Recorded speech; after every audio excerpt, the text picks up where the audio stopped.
Hello বন্ধুরা, আপনারা কেমন আছেন? আমি তো ভালো আছি। শুভ দুপুর। আর এখন আমি বানাচ্ছি এই যে একটা মিক্স সবজি। এই যে তরি নিয়ে নিয়েছি, বেগুন আলু, তিনটে সবজি একসঙ্গে মিশিয়ে আজকে আমি বানাবো। কড়াইটা গ্যাসে বসিয়ে দিয়েছি, আর কড়াইটা গরম হয়ে যাচ্ছে। আর এদিকে আমি সাথে নিয়ে নিয়েছি এই যে অল্প জিরে আর অল্প সরিষা। এটা এখন আমি এই মিক্সার মেশিনে পেস্ট বানিয়ে নেবো। এটা পেস্ট বানিয়ে তারপরে সবজিটা চড়াই। আর এদিকে তেলের ওপরে এই যে একটু পাঁচফোড়ন আর একটু তেজপাতা নিয়ে নিয়েছি। তো চলো পেস্টটা আগে বানিয়ে নিই, তারপরে সবজিটা চড়াচ্ছি। কড়াইতে তেল দিয়ে দিয়েছি, এখন দিয়ে দেবো এই যে পাঁচফোড়নটা, পাঁচফোড়ন আর ওই তেজপাতা। এই যে পাঁচফোড়ন আর এই তেজপাতাটা ফোড়ন হয়ে গিয়েছে, এখন দিয়ে দেবো এই যে মশলা বেটে রেখেছি, যেটা সরিষা বাটা জিরে বাটা, এটা দিয়ে দিলাম। এটা দিয়ে এখন একটু মিটে দিয়ে একটু নাড়াচাড়া দিয়ে এখন এর মধ্যে দিয়ে দেবো আমি পরিমাণ মতো লবণ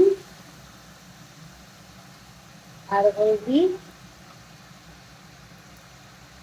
আর অল্প একটু হাফ চামচ মতো ঝালের গুঁড়ো, একটু মিষ্টি, এগুলো দিয়ে এখন আমি একটু মশলাটা বানিয়ে নিই। সরিষা দেওয়া তো বেশি কষানো যাবে না, হালকা কষাতে হবে। দেখুন তেলটাও ছেড়ে দিয়েছে, বেশি কষাবো না, মশলাটা কষানো হয়ে গিয়েছে। এখন আমি দিয়ে দেবো এই যে সবজিটা।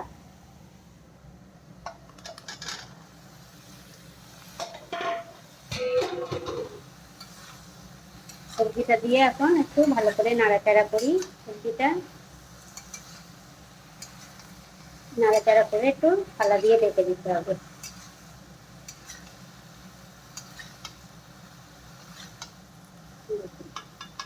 এখন আমি একটা থালা নিয়ে ঢেকে দিচ্ছি,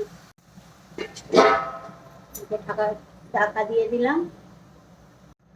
এখন থালাটা তুলে দেখি সবজিটা দেখুন কত সুন্দর হয়েছে, অনেকটাই সিদ্ধ হয়ে দিয়েছে সবজিটা। আলুটা বেশি সিদ্ধ হয়েছে কি, এখন অল্প কাঁচা আছে, আরো আরো একটু রান্না করতে হবে। আরো আর একবার একটু ঢেকে দেবো, তাহলে আলুটা সিদ্ধ হয়ে যাবে। তরি আর বেগুনটা তো তাড়াতাড়ি সিদ্ধ হয়ে যায়, আলুটা তো সিদ্ধ হয় না তাড়াতাড়ি, তার জন্য আরও একটা ঢেকে দিচ্ছি, আর একটু সিদ্ধ হয়ে যাবে। চলো এখন থালাটা আবার খুলে দেখি।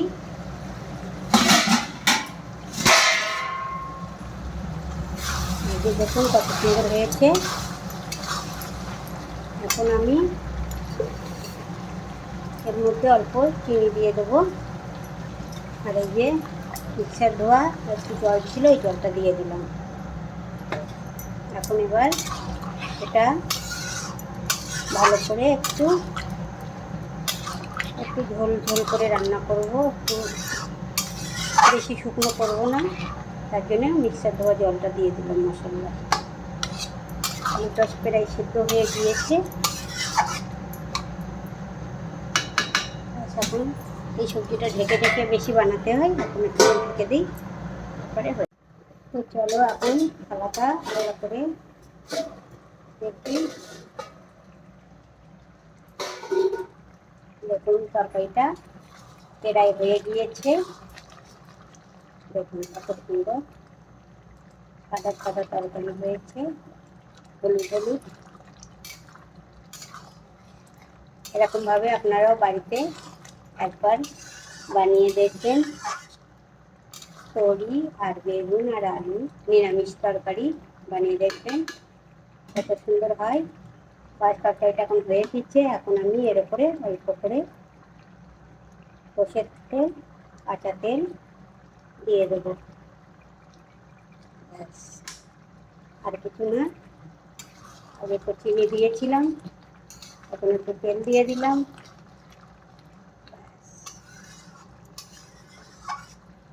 এখন গ্যাসটা বন্ধ করে দেবো,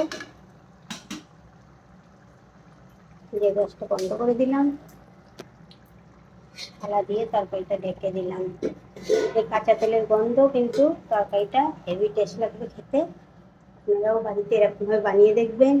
আর আমার ভিডিওটা ভালো লাগলে একটা লাইক, কমেন্ট, শেয়ার করে দেবেন।